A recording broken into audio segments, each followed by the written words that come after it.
finoana sy famonjena finoana sy famonjena ny finoana sy famonjena dia fandaharana iray andraisanao toviteny fampianarana alalanao ny sitrapon'Andriamanitra dia ny teny tsisy kilema sy ny fampianaran'i Kristy idiranao amin'ny fiainana mandrakizay izay irahanao amin'ny paster Maurice Rakotoarimanana sy ireo mpiara-miasa aminy fa ho voalaza ny ten'Andriamanitra manao hoe izay rehetra mitarika nefa tsy mitoetra amin'ny fampianaran'i Kristy dia tsy manana an'Andriamanitra izay mitoetra amin'ny fampianarana dia izy no manana ny ray sy ny zanaka epistily Jaona faharoa andininy fahasivy.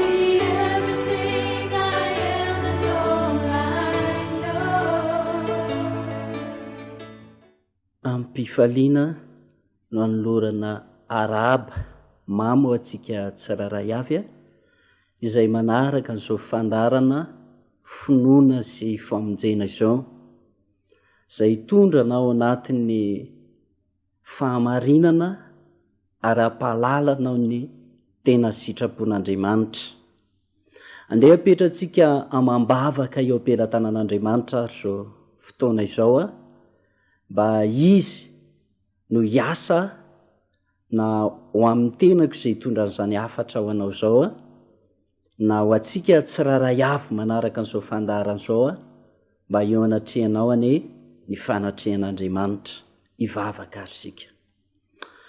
Ray Andriamanitra rainay malalanay io tonga ao anatin'izao fotoana ao anatin'ity fandaharana ampianarana ny fampianaranao izao tokoa izay tompo malala ao nangatana aminao dia aoka ny hoeto anatrehan'izao fotoana izao ny fanatrehanao ary eo anatrehan'izay manaraka n'izao fandaharana izao ihany koa.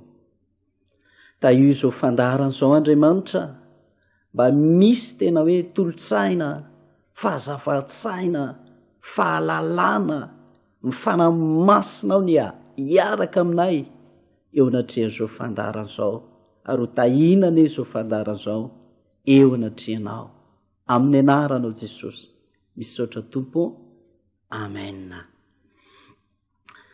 Hiditra avy hatrany ao anatin'ny fandaharana ary sika ankehitriny. Ny zavatra ho jerevantsika ao anatin'ity fotoana ity dia Jesosy Kristy raha vao nanomboka nitory ny tenin'Andriamanitra dia eo no hiangatsika hoe inona ny zavatra nitoriany Jesosy voalohany indrindra raha vao nanomboka nampianatra izy. Vakitsika avy hatrany ara ny Matio 4:7-7. Vakitsika amin'ny anaran'i Jesosy. Ary tamin'izany andro izany dia nanomboka nitory teny Jesosy ka nanao hoe mibebay ianareo fefakaiky ny fanjakan'ny lanitra. Araka ny voalaza ny soratra masina teo vao nanomboka nitory teny Jesosy tao anatin'izany vanim-potoana izany dia ny zavatra nitoriany voalohany dia mikasika ny fanjakan'Andriamanitra. Ny fanjakan'Andriamanitra no fototra iorenany ny atao hoe fivavahana na fanompoana an'Andriamanitra. Tsy fahagagana ny notoriany Jesosy voalohany, tsy ho fanasitranana ny notoriany Jesosy voalohany, tsy ny fitahiana. Fa raha vao nanomboka nitory teny izy dia mikasika an'izany atao hoe fanjakan'Andriamanitra izay. Ary izay zavatra izay koa no tianay apita hoe raha mivavaka ianao dia ny tokony maharesy lahatra anao voalohany ao anatin'ny vavaka izay ataonao na ny fanompoana izay ataonao dia mikasika an'izany atao hoe fanjakan'Andriamanitra na fiainana mandrakizay. Rehefa naniraka ny mpianatra koa izy, ireo mpianatra 12 ireo ny apôstôly izany, dia naniraka ihany koa izy hoe torio ny fanjakan'Andriamanitra. Matio 10:10 no vakitsika ny 7. Matitoko 10 andininy 7 amin'ny anaran Jesosy. Ara mandeha anareo dia mitorio hoe efa mbe akaiky ny fanjakan'ny lanitra. Eo zany. Raha vao naniraka an'ireo mpianatra ireo koa Jesosy Kristy, dia ny zavatra nandrany dia hoe mitory ny fanjakan'ny lanitra. Zany hoe Jesosy rehefa nanomboka ny toriteny dia mikasika an'izay fanjakan'ny lanitra izay ny toriteniny. Rehefa naniraka ny mpianatra koa izy, dia ny zavatra nandrany Jesosy afatra na apetraka ny tompo aminy dia hitory ny fanjakan'Andriamanitra. Taty aorianan'izay koa rehefa naniraka ny 70 ihany koa Jesosy ny elo lalana anazy, dia nalefany nasainy nandeha tsororo, dia mbola nasiany tory izay fanjakan'Andriamanitra izay ihany koa. Lioka 10 andininy 7. Lioka 10 andininy 7. Arositrano izay marary ao, ka lazao amin'ny olona hoe efa mbe akaiky anareo ny fanjakan'Andriamanitra. Jereo zay. Mifampitohy zany eto ny afatra. Jesosy ny tory voalohany, tory ny fanjakan'Andriamanitra. Naniraka ny mpianatra izy, 12 ny apôstôly, kasika an'izay fanjakan'Andriamanitra izay koa. Naniraka ny 70 ihany koa izy, dia mbola izay fanjakan'Andriamanitra izay ihany koa no nasainy Jesosy notoriana tao anatiny zany fotoana izany. Satria amin'Andriamanitra dia zava-dehibe izany fanjakan'Andriamanitra zany. Ary zava-dehibe izany fiainana mandrakizay zany. Satria iaraha malala ngery ava malala fa ny fiainantsika eto tany koa dia manapetra ary tsy misy izay tsy mahalala zany angamba antsika hoe misy fetra ary mandalo sika eto amin'ity tany ity fa tsy afaka nitoetra eto zany.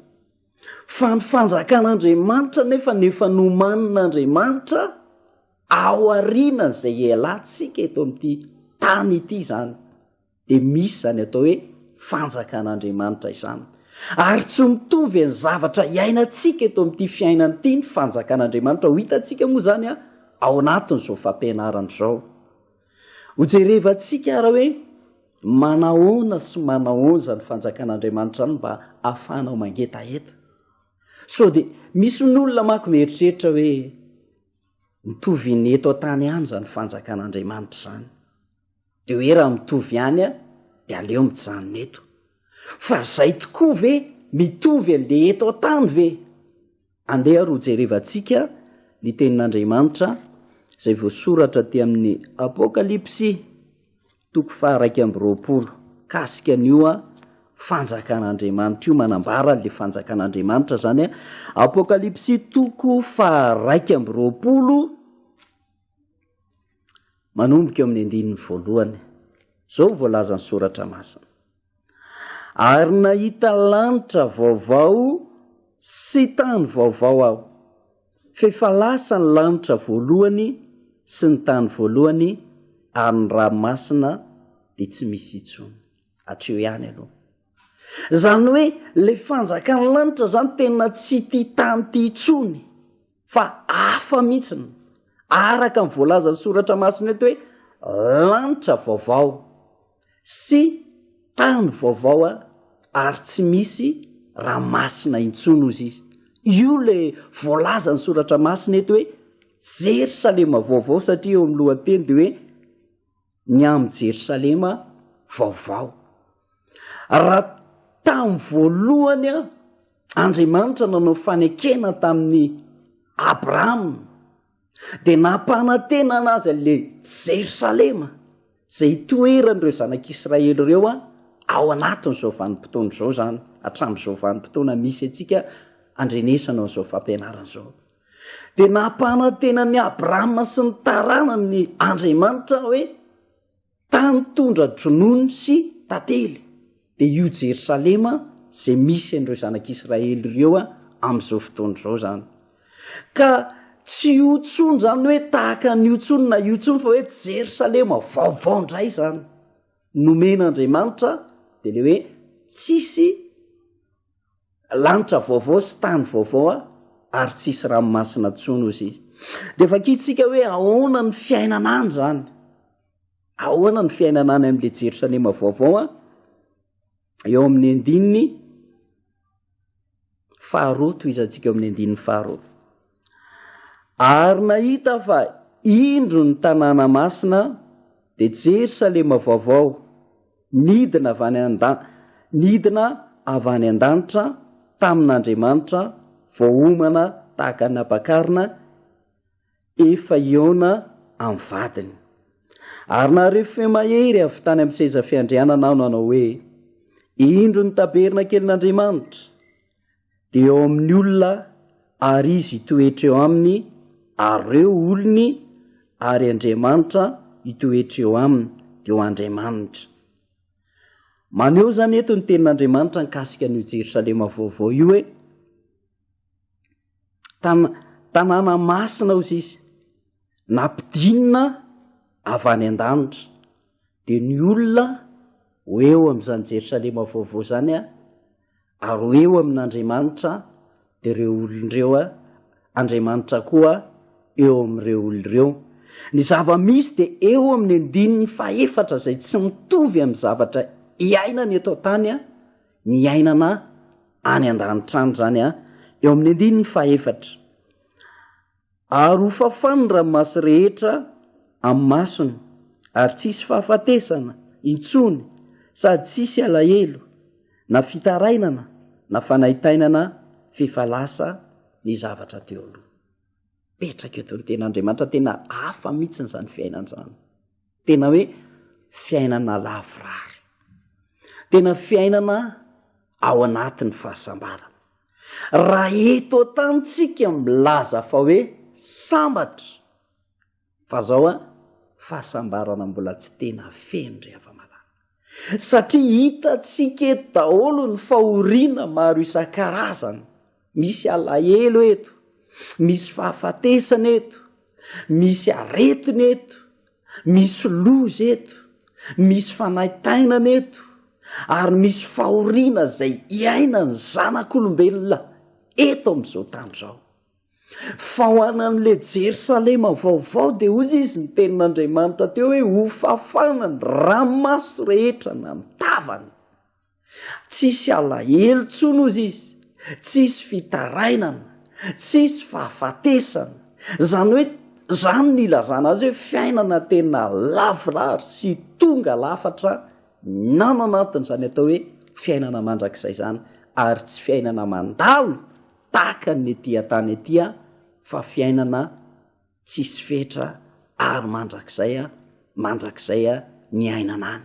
Eto amin'ity tany ity tsika mbola miady saina hoe inona no ankoanina, inona no tafiana, inona no fatrano, inona ny volan'ny jirama, mbola manaitaina ao anatin'ny aretina, mbola rehefa misy havana maty dia malahelo, milatsa-dranomaso, zavatra fahoriana maro isan-karazany zany ny ainantsika eto amin'ity tany ity. Fa any an'ilay fiainana mandrakizay tena hoe tsisy ninina, tsisy an'ireny intsony zany fa fiainam-pahasambarana ary mandrakizay. Io no manana Andriamanitra ho atsika rehefa tonga ny fotoana anankiray, ary io no nahatonga an' Jesosy hoe rehefa nanomboka nitory izy dia kasika an'izay fanjakan'Andriamanitra izay ary ao anatin'ity tenin'Andriamanitra ity misy lalana, ary izay lalana izay ho ampianarina atsika ao anatin'izao fandarana finoana sy famonjena hoe lalana fana mahatonga ao anatin'izany atao hoe fiainana mandrakizay izay zany.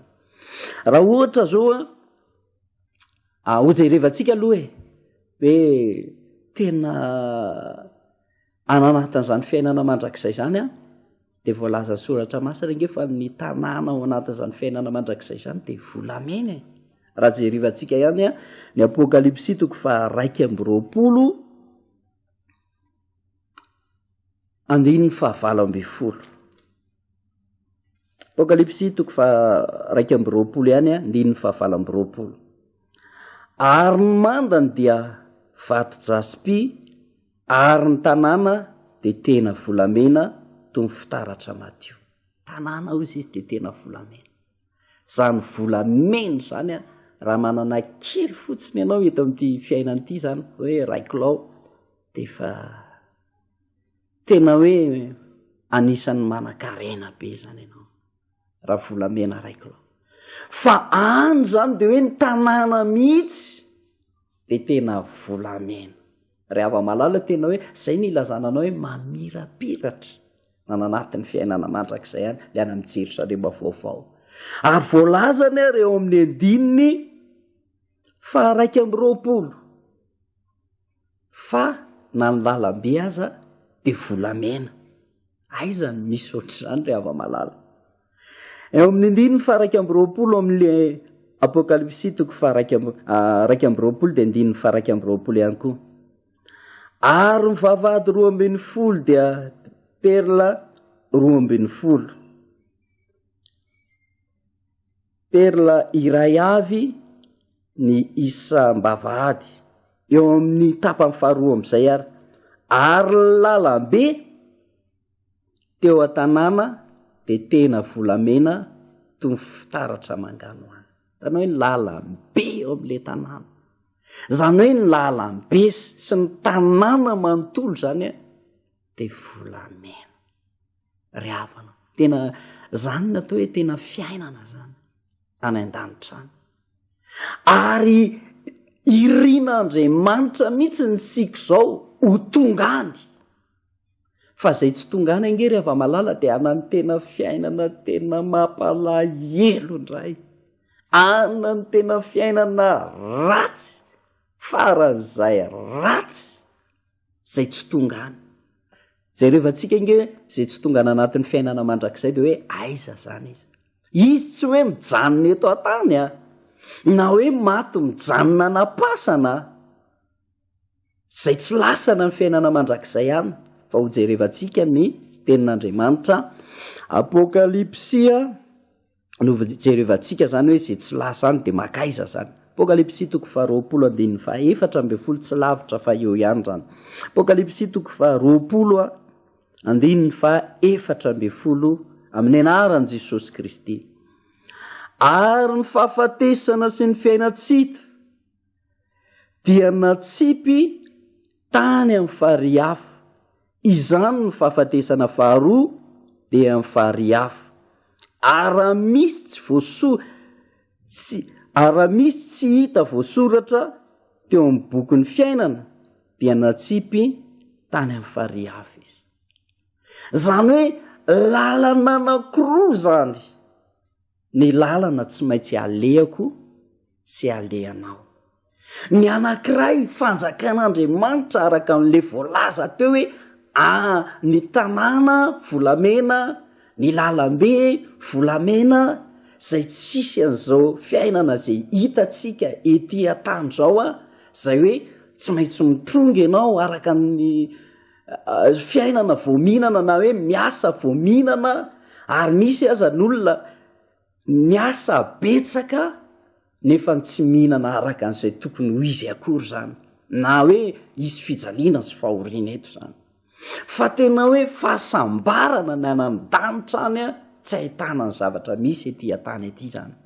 Rehefa tsy lasa ny olona anankiray zany de atsipy ananatin'ny fariafo araka ny tenin'Andriamanitra eto hoe zay tsy voasoratra ao anatin'ny bokin'ny fiainana ozy izy. Ho jerevantsika daholo zany ao anatin'ny fampianarana hoe ahoana no atonga antsika ao anatin'ny bokin'ny fiainana, fa zay tsy voasoratra ao anatin'ny bokin'ny fiainana ozy izy ny tenin'Andriamanitra de atsipy any amin'ny farihy mirehatra-afo. Zany ozy izy natao hoe fahafatesana faharoa zany. Zany hoe lalana anankiroa zany no alehako sy alehanao, alehan'ny olona rehetrarehetra ety ambonin'ny tany zany. Na iray izy ho anan'le fiainana mahafinaritra ao anatin'le Jerosalema vaovao a, na iray a ananatin'le atao hoe farihy mirehatra-afo. Zany farihy mirehatra-afo zany de izao: ny tontolo iainana any a de hafa, ny rivotra iainana any a dia afo. Zany hoe afo mandoro zany a no mahazo ny olona any zany. Ny sakafo any moa dia afo a zay jeren'ny masiny a, afo a metraika ny tenany mandoro ny tenany a dia afo. Any araka ny tenin'Andriamanitra dia hoe misy ny fijaliana sy ny fikotrohan'ifo izy ny tenin'Andriamanitra.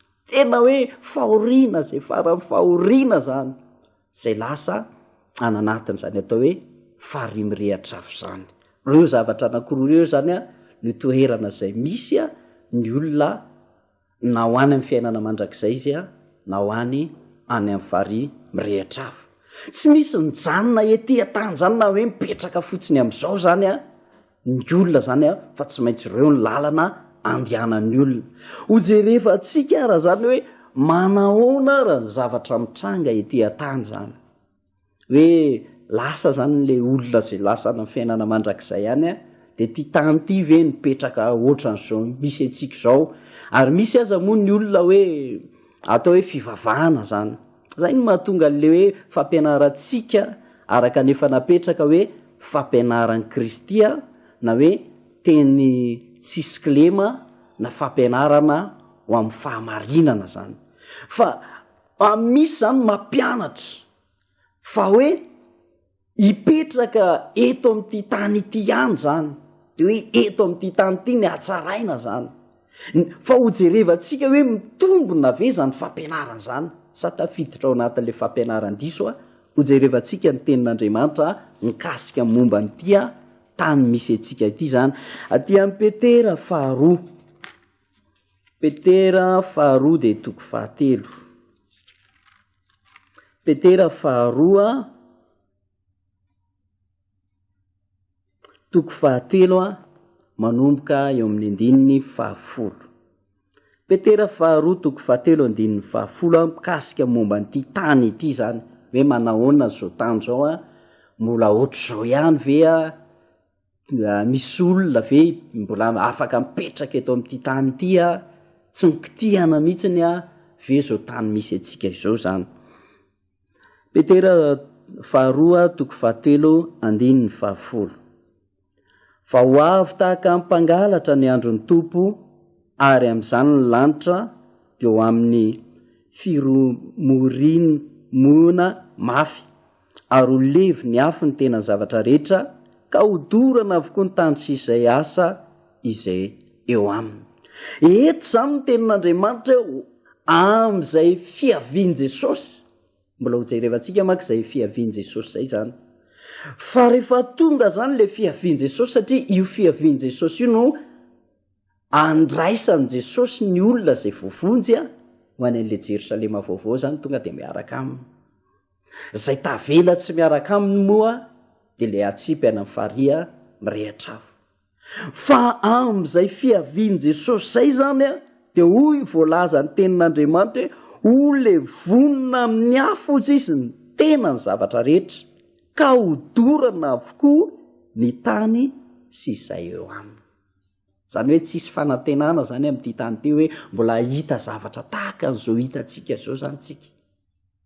Fa eto ny tenin'Andriamanitra dia miteny hoe hodorana avokoa.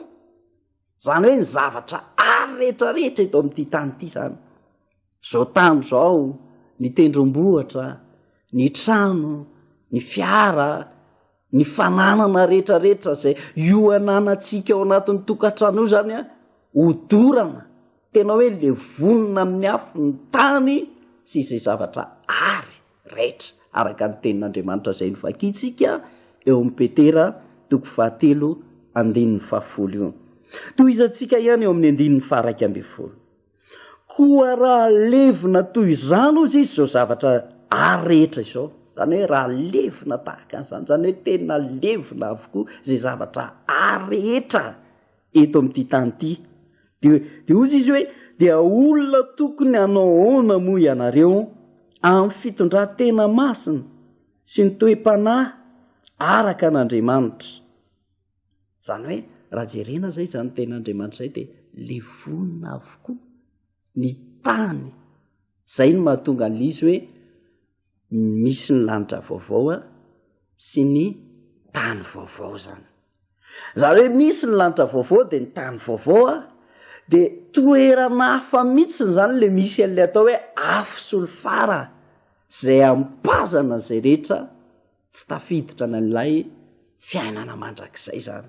Fa ty tany misy atsika ity zany de ole vonona amin'ny afo zany zao tany rehetrarehetra, zao zavatra ary rehetrarehetra, io zavatra mampiazakazaka atsika io tena andanitsika ny fotoana tena hoe de tiavanao tena andaninao fotoana andro aman'alina mitady vola ohatra manangona ny arena ny tôbilina maro, ny tranobe maro sy ny zavatra maro isan-karazany zay tena mampiazakazaka atsika eto amin'izao fiainana zao a tonga ny andro anankiray a le vonona tsisy tavela zao zavatra ary eto ambonin'izao tany izao. Eo izy moa izy mampieritreritra eo amin'ny 1:17 izy de mampieritreritra hoe 1:17 amin'le Petera 2:7 1:17 hoe kanefa isika araka ny teny fikasana de manantena lanitra vaovao sy tany vaovao izay toeran'ny fahamarinana. Kanefa isika araka ny teny fikasana zany hoe ny teny fikasana avy amin'Andriamanitra de misy lanitra vaovao a sy ny tany vaovao a zay toeran'ny fahamarinana araka ny voalazan'ny soratra masina eto zany. Ka voaray atsika zay afatra izay zany hoe zay ny torian Jesosy mikasika zay atao hoe fanjakan'Andriamanitra ary napetrany ihany koa hoe misy ihany koa no ho any amin'ny fahaverezana zany. Ka rovina ary no atongavana zany fanjakan'Andriamanitra. Izao fiainana zao ve mety toy tsisy fahataperana? Ozy izy ny olona hoe ny farandro izy de ny fahafatesana. Fahataperan'ny fiainan'ny olona ihany koa de fahafatesana. Ny tena farandro rehefa malala de amin'izay araka ny ten'Andriamanitra teo de hoe amin'izay fiavian' Jesosy Kristy eny amin'ny raolanitra zay. Rehefa tonga eny amin'ny raolanitra ny tompo de zay le atao hoe farandro. Zany hoe aorianan'ny fahatongavan'i Jesosy Kristy eny amin'ny raolanitra de tsy ahita olona mandendeha intsony ianao ety ambonin'ity tany ity zany. Tsy ahita olona hoe ino mbola misy olona ray na olona roa eto amin'izao tontolo zao zany tsy ahita olona ray ianao na olona roa mbola velona ka andendeha ety ambonin'ny tany zany amin'izay fiavian' Jesosy zay. Zay rehefa tsika hoe mametraka an'izay ve ny tenin'Andriamanitra amin'izay hoe fiavian' Jesosy zay hoe ho avy eny amin'ny raolanitra tokoa ve ny tompo. Apokalipsy zay rehefa tsika amin'izay fiavian' Jesosy zay hoe mikasika zay ve ny tenin'Andriamanitra hoe ho avy ve Jesosy, ho avy eny amin'ny raolanitra tokoa. Apokalipsy 1:7. Indro izy avy eny amin'ny raona ary masy rehetra hita azy na de izay nandefina azy ary tomany azy ny firenena rehetra ambonin'ny tany eny. Amen. Eto zao de mikasika ny Apokalipsy zao de manambara an'izay fiavian'ny tompo zay. Indro izy zany hoe manondro zany hoe indro izy ho avy eny amin'ny raona ary masy rehetra ahita azy na de izay nandefina azy le hoe izay nandefina azy reo izay namono azy zany de ahita azy. Ny olona rehetrarehetra de ahita azy zany.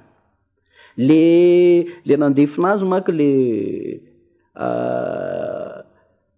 hoe nandefina azy eto zany tsy le hoe namono azy ara-bakteny zany fa ny olona zany rehefa manao tsinitsinina an'Andriamanitra de tahaka ny nandefina azy zany.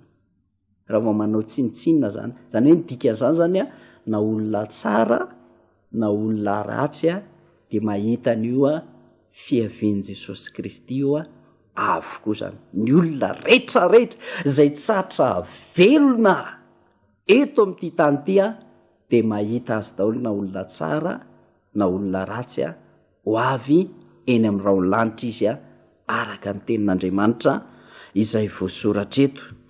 Ny Jaona 4:12 moa dia teny napetraka Jesosy a ho an'ireo teo amin'ireo mpianatra ireo tao anatin'izany fotoana izany hoe handeha aho izy kanefa hiverina indray.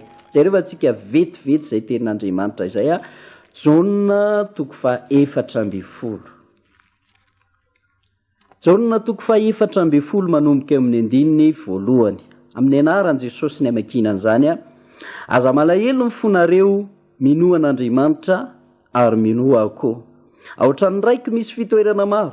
Raha tsy izany dia efa nilaza taminareo aho fa andeha hanamboatra fitoerana ho anareo. Ary raha andeha aho hanamboatra fitoerana ho anareo dia ho avy indray ka handray anareo ho any amiko ka izay toerako no hitoeranareo koa. Hatreo zany. Eo ny fotoana zany rehefa laza Jesosy handeha izy dia nalahelo ireo mpianatra ireo noho ny fiarahana mahafinaritra tao anatin'izany fotoana izany.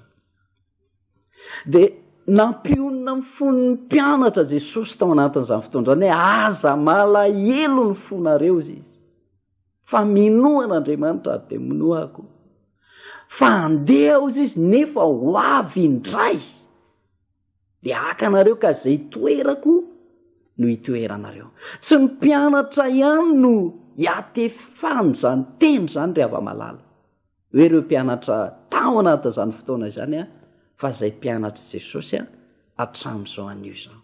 Izay mino azy, izay manaiky anazy dia izao ho avy haka izy amin'izay rehetra izay no hoe tafiditra ao anatin'ny famonjena. Izay zany manambara fa ho avy Jesosy Kristy a ho eny amin'ny raolanitra ary rehefa tonga eny izy araka n'ity voalaza ity a dia ty Jaona 4:12 izay nivakiantsika teo a dia haka izay olona ho vonjena ary izay tsy vonjena moa dia ho tavela eto amin'izao tany izao zany a ao anatin'izany fotoana izay zany rehefa malala.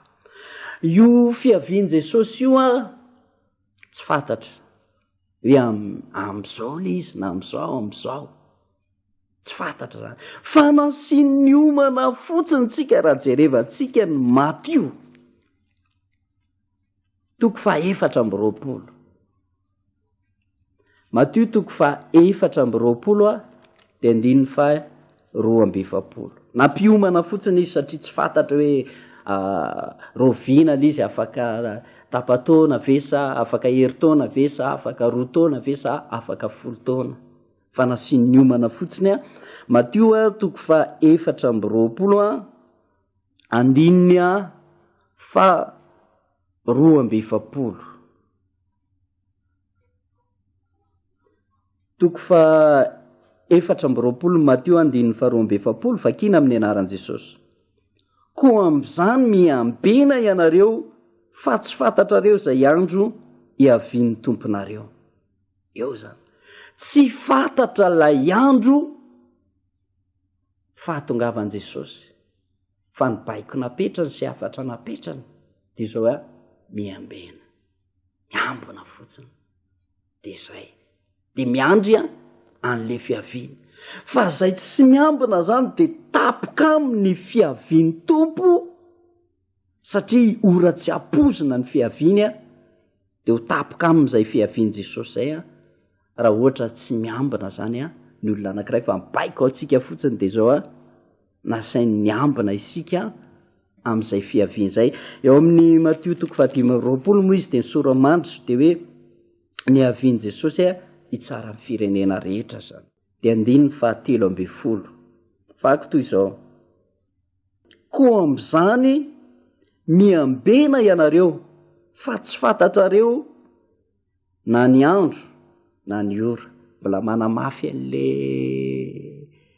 le fiaviany zany zay a ary manamafy an'ilay hoe fiambenana hoe miambena ianareo izy fa tsy fantatrareo na ny ora zany tsy fantatsika na ny fotoana izay haviany a fa nasiany miambina isika.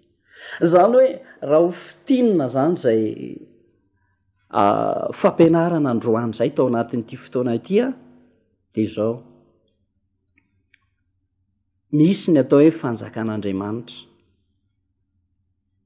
de misy ny atao hoe fahaverezana de zao tany zao moa tsisy atenaina zany fa hodorana sy ho levonina avokoa ny zavatra rehetra ary eto amin'ity tany ity de Jesosy Kristy koa ho avy eny amin'irao ny lanitra ny fiaviany nefa ny rajerena zao ao amin'ny Matthieu 4:20 de mpianatra moa nanontany mihitsy ny tao anatin'izay fotoan'izay hoe roviny ianao no avy de inona ny famantarana de raha vakitsika tena vakio nge manokana eo amin'ny Matthieu 4:20 io de nanome famantarana maro izany hoe rehefa mitrangy reto zavatra ireto de fatary fa efa mbe akaiky zany ny fanjakan'ny lanitra ny famantarana zay nomeny ao amin'ny Matthieu 4:20 io de fa saika efa tanteraka avokoa ny famantarana rehetrarehetra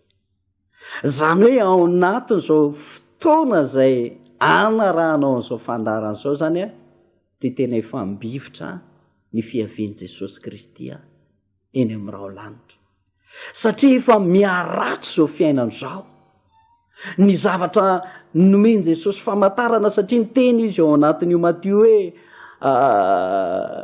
nareo izy mahafantatra hoe rehefa mandrobona ny aviavy de fantatra nareo hoe zao zany andro zany de fatary koa izy hoe rehefa mitranga ny zavatra rehetra ny famantarana de tena andrandrao lohanareo asandrato any amin'ny lanitra fa akaiky ny fanavotana ho anareo zany hoe zao vanim-potoana iainantsika izao ry ava-malala natao hoe vanim-potoana ny andro farany zay tena hoe efa atombotra araka ny tenin'ny Petera io ihany milaza hoe atombotra ny farany zavatra rehetra ozy izy ko endre mamonona tena ny fivavahana zany hoe tamin'izany vanim-potoana izany zany nefa nilazan'ny Petera fa hoe atombotra ny farany zavatra rehetra maika ava fa ao anatin'izao vanim-potoana misy atsika izao zao andrenesanao ainonao ny tenin'Andriamanitra izao ka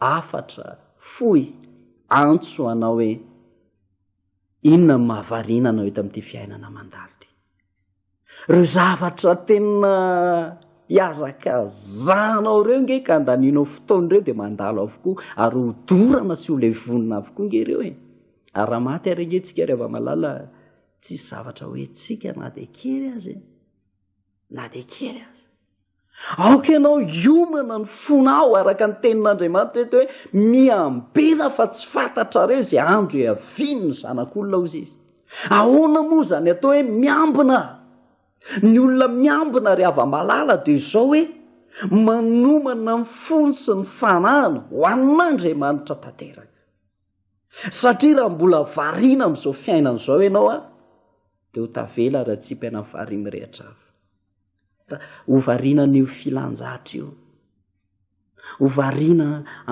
amin'ny hoe famelomana ankonana fotsiny variana ny amin'ny fitadiavam-bola variana noho ny amin'izao fiainana zao fotsiny fa tsy mitodika eo anatrehan'Andriamanitra ianao tsy mitodika amin'ny fanompona amin'Andriamanitra tsy mitodika amin'le famonjena hoe hiazakazaka hitady ny famonjena miara-pananao zay le tsy miambiny zany le ava-malala mety hoe ozy izy ianao hoe zange efa mba miaro ny tenako tsy mijangajanga tsy mangalatra tsy manao ratsy fa zao raha zany fahamarinana ho ataonao amin'ny maha ianao zao fotsiny de mbola tsisy famonjena ho anao ry ava-malala fa mila mitady an'le famonjena zay efa napetraka Andriamanitra ianao de raisinao io famonjena io de azominao io araka ny tenin'Andriamanitra ihany ao amin'ny Apokalipsy io hoe tany mafy zay alana anareo mba tsisy aka ny satroboninahitra reo Zany hoe milina mihitsiny ianao am'izao vanim-potoana andro farany zay efa mahatombotra mba tsy hanenenanao rehefa malala toy izao a miazakazaha am'izay am'izao fotoandro hitady an'le famonjena. Zao fandarana finoana sy famonjena zao a de tena ampafantatra anao hoe ametraka eo anoloanao mihitsiny hoe zao natao zao nazahoanao famonjena, zao nafahanao mandova fiainana mandrakizay, tena ametraka eo alohanao ary zany no ampirisiana anao tena arao ty fandarana ty fa mahasoa anao kokoa rehefa malala. Raha mbola tsy mivavaka mihitsy ianao de manentana anao sy miantso anao mitompo ao anatin'izao fotoandro hoe midira ao anatin'ny fivavahana mba hahafahanao a miomana satria tsy fantatrao eny fa nandeny elanao ety ambonin'ny tany ary nge fahafatesana rehefa malala tsy fantatra ny atsasakadiny, tsy fantatra ny ao aniadiny ray ny apitso sy ny afaka apitso. Olona matanjaka salama be zao tapitapika eo tonga de maty gaga ianao rehefa avy eo. Vao tamin'ny maraina nge zay ozy izy ianao niona sy ny resaka be ny riva ve de ilazynareo hoe maty de ohatrany tsy mino zany ianao. Zay mahafandalovana ny fiainana eto tany rehefa malala.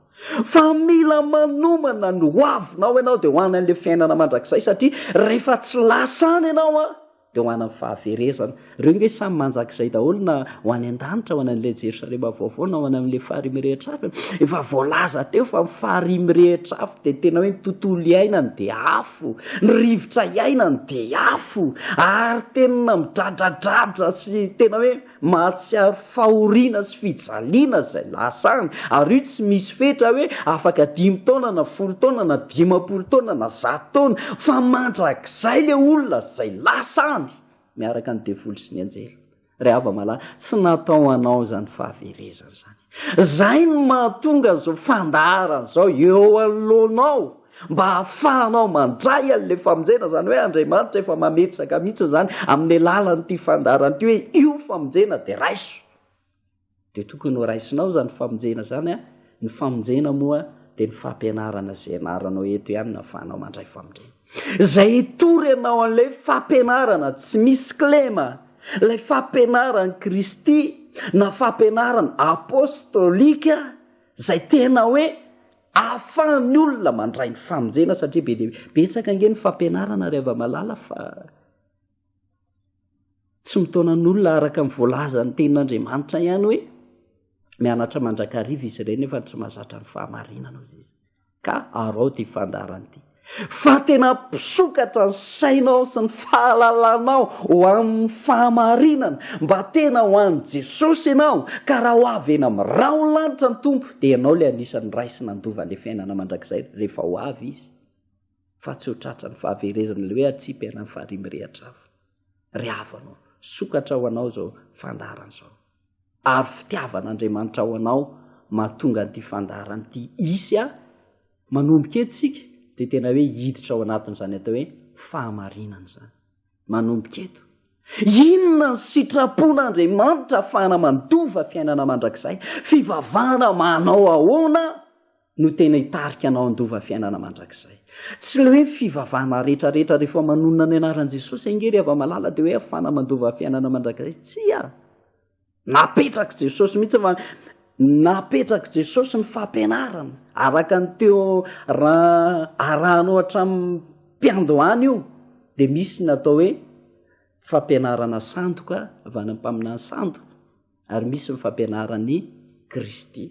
Nefa ny fampianarana sandoka de fa miparitaka araka de tenin'Andriamanitra hoe eto amin'izao tontolo zao a ary be dehibe ny olona zany raha vao tsy mamakafaka zany ianao de tafiditra ao anatin'le fampianarana ty sy no zavatra inonao ary andrasanao amin'ny tompo a de nefa rehefa ho avy Jesosy ka tavela tao anatin'io fampianarana diso ianao a de mampalahelo fa ho lavina very ihany nefa mba nanolo tena ho an'Andriamanitra nefa mba nafoy tena ho an'Andriamanitra fa rao ty fandarana ty a de tena ho fantatra ny tena marina sy ny sitrapon'Andriamanitra.